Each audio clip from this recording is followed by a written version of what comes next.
have something that resembles oatmeal that you've left in a pan for about 3 days?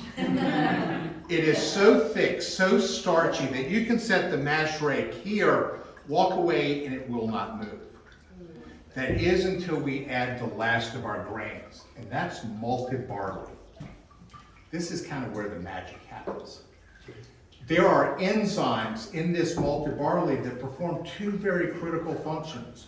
One is going to release the liquid in this starchy mass, but most importantly, it's going to convert that starch into sugar.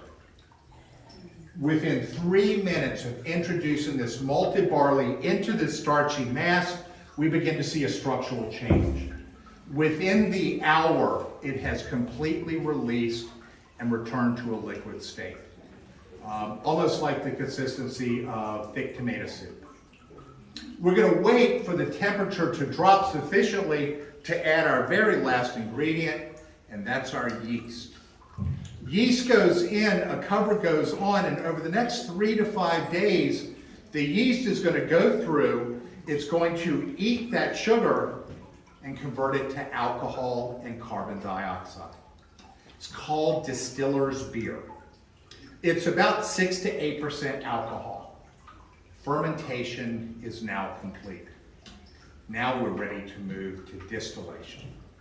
We will set up bucket brigades. We begin dipping in, and we're going to fill our 5 pot stills.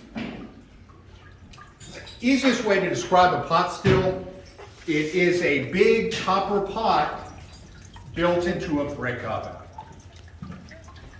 With the head, the onion removed, this is our fill point.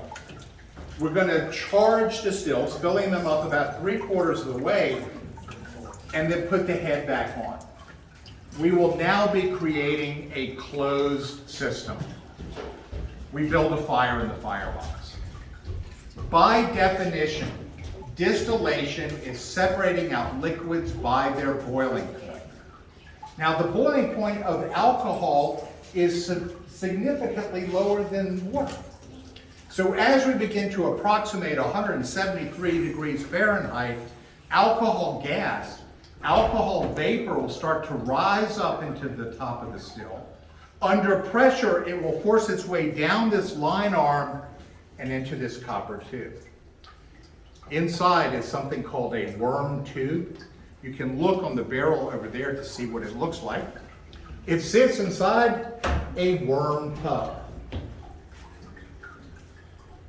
As that alcohol vapor under pressure is forced down, if we didn't do anything at this point, what eventually would happen, that alcohol vapor under pressure will go shooting out the back.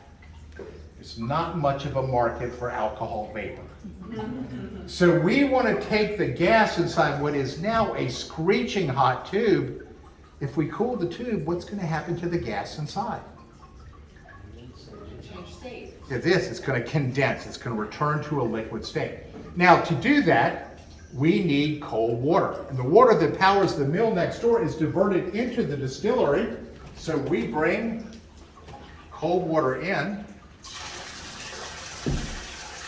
As it hits this hot tube, it is going to condense that vapor back into a liquid. The hot water is going to exit the building. What starts coming out the back at first is a few drops, and then as a very steady stream is our first pass, our first distillate. It's called low wine. It averages about 30 to 40 proof, 15 to 20% alcohol, not ready for market. So we'll collect it, we'll store it, we kill the fires, pop the heads off the stills, and clean out the slops inside. Anderson, in his big picture understanding of this operation, knows that slops are ideal feed for livestock. Penning cattle and pigs outside the distillery, feeding them what is a high protein, easily digestible, mostly alcohol-free diet to the cows and pigs. They love it. Once the stills are cleaned, we put the low wine back in, we repeat the process, and now the second time through, what's coming out the back is our common whiskey. 80 to 90 proof. Crystal clear. into barrels, onto barges or wagons, taken into Alexandria, where local innkeepers, tavern owners, and shopkeepers are paying 60 cents per gallon. Now, if you want something a little bit more kick, you can come and prepay. They'll run it through up to 4 times, producing what's called rectified whiskey, 110, 120, 130 proof. You pay $1 a gallon for that. In the last year of Washington's life, the profit from the sale of these distilled spirits exceeded the profit of all of his other business ventures combined.